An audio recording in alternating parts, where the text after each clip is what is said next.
we're going to do a little conversation now about independent filmmaking, but first I want to thank everybody who's in the theater who was a part of this film. We have a good portion of the cast here, and also quite a few of the people that worked in our camera crew and in post, and I just want to thank you guys. I can't name you all because I had a martini for dinner, but and literally that was, and 3 olives, so it was balanced. But I want to thank everybody for all their hard work. As you can probably see from the credits and the number of times that multiple names appeared, I casted, I was music supervisor, I was the sandwich maker, I occasionally wiped a couple of butts, I'm sure. This was a labor of love, as I said. We made it in 7 days for $200,000. So it was a very special little film, but I'm really, really proud of you in a very short amount of time. So thanks for coming. We're going to talk about filmmaking now, and our moderator is here somewhere. Oh, there she is. Come on over here. Everybody, welcome Chelsea Amber.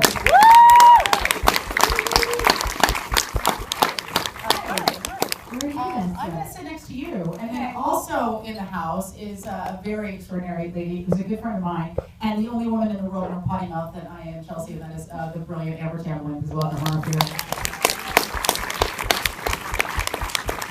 And then our final panelist is a woman who I admire greatly, who started out early on in her life as a documentarian. You may know the film that she made, Heart of Darkness, which is about the making of Apocalypse Now. She made her very first narrative feature at 81, a film called Paris Can Wait, and she's sitting right there, so give her a moment to get down here. Eleanor Coppola, everybody. Eleanor Coppola.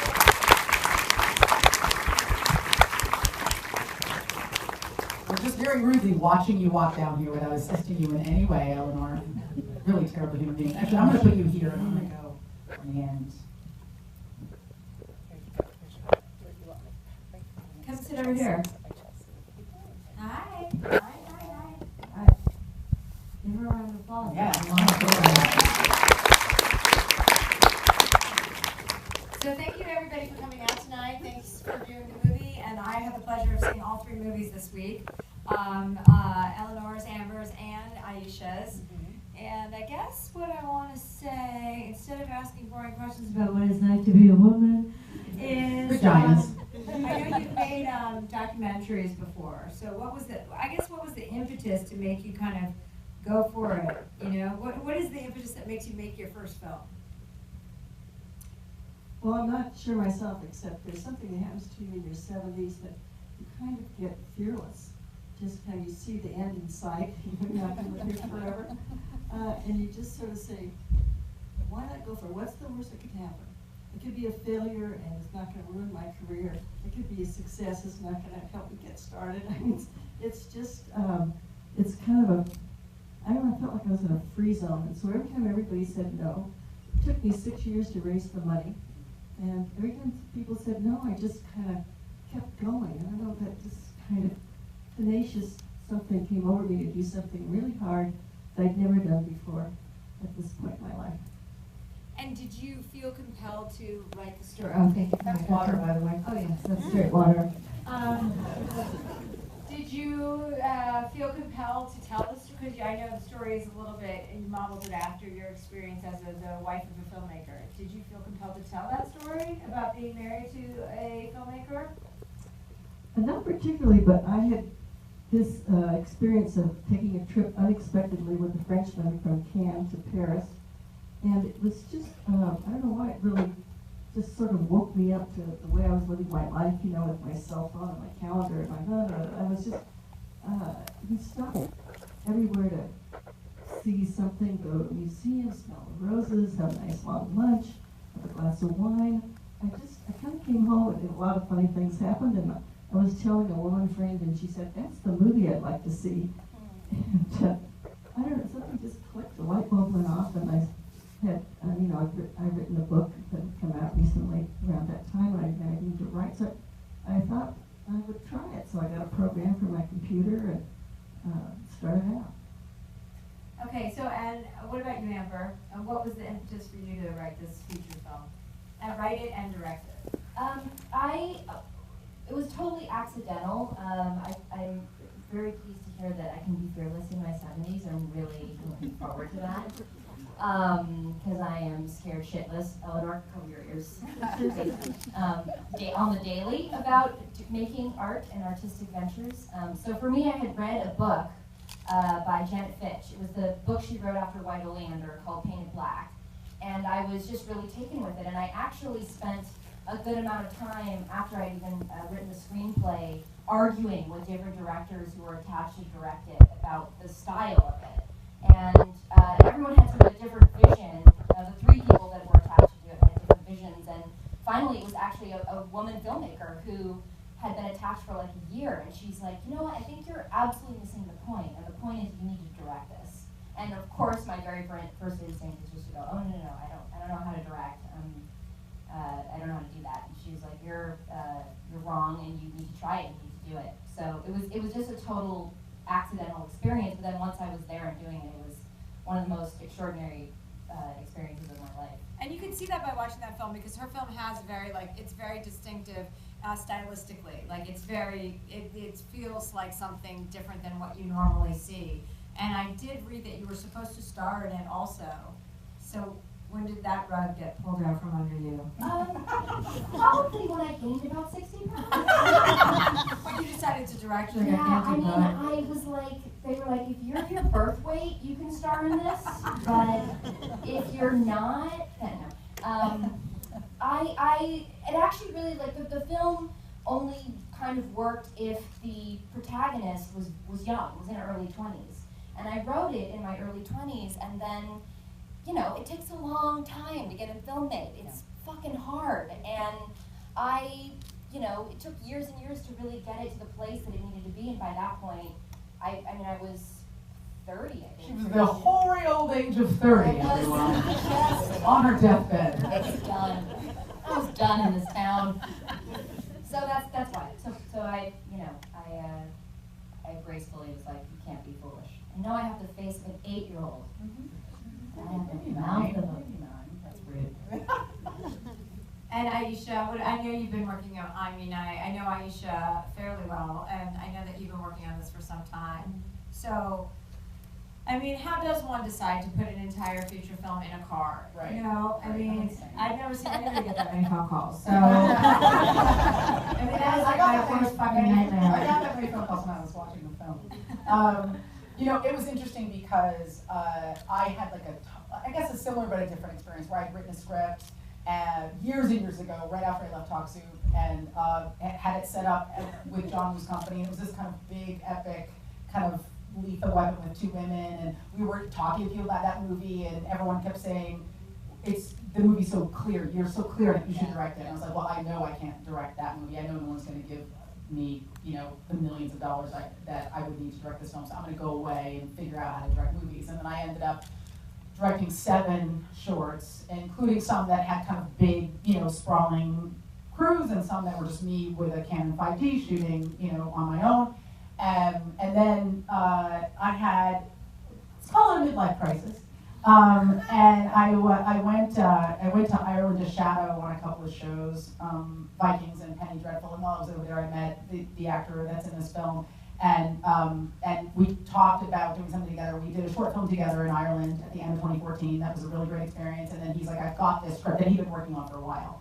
And I was like, oh no, I'm gonna read it and I'm gonna have to unfriend you in real life, what's the unfriend button for real life, And I loved it, and it felt like a perfect first film because it wasn't a car. It was like, they always tell you, make your first film as simple as possible, keep it in a single location, simplify. And what I loved about this script was it was a really hard problem to solve. It was a really, really difficult movie to make. But it was also a movie that could be made for very little money in a very short period of time. And I found it very interesting. I didn't have any tricks. I actually made this movie harder to make than it could have been. My DP's here, Lowell Meyer, who's a brilliant fucking photographer. Also one of my favorite human beings in the world. And we actually signed a Dogma document because we're so nerdy. And one of the rules was that we could never be free of the protagonist. He had to be in frame for the entire film. And except for one shot, which I cheated on you. He is in frame for the entire film. I could have cheated, I could have been outside of the car, I could have been doing sweeping vistas, we could have been looking down the road, but I wanted to feel claustrophobic. We wanted you to be so tied to this guy that you really felt compassion for him, and that everything that happened to him meant something to you, because he's not a good guy.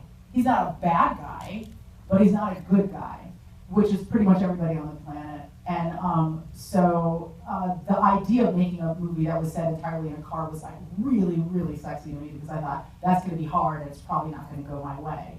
And I think when you're making a first film, it has to be personal, but I also think you want to make something that feels distinctive. You want to make a movie that is interesting to talk about, you know, and doesn't feel like a layup. I don't do layups at all. So, you know, I like this movie. It's very polarizing. Some people love it, some people hate it. I don't give a fuck.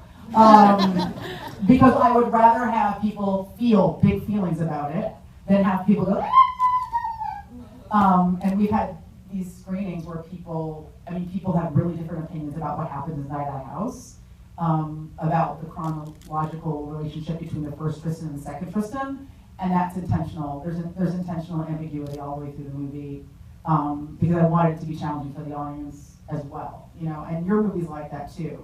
Her movie is Beyond, it's on Netflix, yes, no, soon? It's going to be next year, yeah. And it's very, very challenging and wonderful, and Eleanor's movie is this kind of revelatory, sweet, emotional journey, and I don't know, I mean... I think all the three movies are really different, and I guess You can have it all. yeah. I guess my next question is, like, what do you think that you realized, Eleanor, let's start with you, like, what do you think you realized in this process that surprised you about your ability to direct a movie? Well, I never imagined myself directing it at all. I thought I'd write it, and I began to look around for directors. And I had a very specific sort of aesthetic in mind. I come from kind of the art background, and I had a certain way I wanted to look, and I wanted to include these stills. And I had just a lot about the visual part, and anyway, I wasn't finding connecting to the right person. And one day at the breakfast table, my husband said, "Well, you should direct." And I was like, just kind of, I had never thought of that. It just was like but you know, I went and took a directing class, I took an acting class. You know, I tried to prepare myself to see if I thought I really could do it, and I just sort of, again, I was kind of in that why the hell not? So that, of course, made my fundraising all the harder. Not only I'm a first-time director, first-time fiction, you know, feature, and the whole thing just made it doubly hard. Yeah. And Amber, what, I would imagine every time we kind of take on a new endeavor, we always find out, like, oh, I'm really good at something that I didn't know I was good at, and I'm also really terrible at another thing. Yeah. Which is, I think, the great thing about finding out about yourself. It's like, let's not do that again. Yeah, I mean, it's no surprise to me that you also felt that way, Eleanor, that it's just, that it really is a sense of self-doubt, of fear, like you said, but starting off questioning whether or not you're making the right decision, or, you know, I feel like it's endemic to women to question their instincts, and we're taught and told to believe that instincts are actually manifestations of anxiety. And so I think often when women have anxiety, it's because of an ignored instinct. And I remember that this film gave me so much anxiety. I mean, to the point where I was having, like, you know, numbness in my cheek and all of this stuff in the before I had actually chosen to direct it. And it wasn't until I sort of took that leap and made the decision to do it that it felt like a whole new me had just sort of peeled out of this old crusted layer, and I was like, where have you been? And then you sort of realize, you're like, oh, well, I was the one that was sort of in my own way. I was the one that wasn't listening fully to that. So I try now to really check myself as far as thinking about anxiety and fear and all of those things and instincts. And I just loved it. I don't know what it was like for either of you, but I really enjoyed running a set too. I mean, if you do TV for so long, you see how badly men manage things. It is for real. And no offense, that's not it is a generalization. It's a total generalization, and I'm sorry. But unfortunately, I mean, the truth of the matter is, I've been an actress for 20 years, and I've only ever worked with 3 women. in any position. That means a showrunner, a director, like at all. And none of those women were women of color. So that'll tell you something even further. And for me, the experience of being on a set that's usually run by a man, whether that's an AD or whatever, is a sense of not reading the field. Is a real sense of, again, missing the instinct of how things might go. Maybe, you know what, time will tell. Maybe it's not just a man thing. Maybe women will do it and it'll be the same way. I don't mean to generalize. But I definitely really enjoyed, I really enjoyed running a set and being able to dictate. As terrifying as it was, I enjoyed it a lot. I don't know if it was like that for you, but. I remember years ago I was on this show where we had this AD for people who aren't in the film business. It's like the guy who kind of is the organizer and the guy that yells cut and action. I had this guy just screamed all the time. He shrieked. He was on his period 24/7, this guy. And he was so ineffective. You know, he was the least effective AD I ever worked with. Like the yellingest guy who could get nothing done. And I remember I was like, if I ever run a set, I'm just going to make sure everybody knows that I believe in them. That I hired them because I believe in them and their ability, and I want them to make the film better. I want to give them something, and I want them to come back with something better. And to me, that's what directing is. I mean, occasionally you do have to be a dictator, and you are the captain of the ship, but a part of the gig is, man, you're so talented, here's what I want, bring me something 20% better than what I just pitched you. Yeah. And that for me, that was the experience on this set. I mean, I was so worried going in that I wasn't going to like directing. I'd already directed a bunch of stuff, but I thought maybe the scale would turn me off, or I would just kind of fall apart in the middle. But I was on set hours before call every day. I was beside myself. I was beside myself with joy, and it was like, I mean, if Oprah was here, she'd be like, "This is your aha moment," because I was like, "Oh, this is," and then solving every creative problem, every timing problem, every issue with the day, with the light, with all of that, and then even coming to the end of the process and going, okay, this is what I'm going to do differently on the next film, because so much of creation is about learning about yourself and then about the world. You know what I mean? And you guys, when you make a film, it's just constant sacrifice every day. You don't get what you want. You don't get as much as you want. Time. You don't get the time that you want. Everything is a factor of time.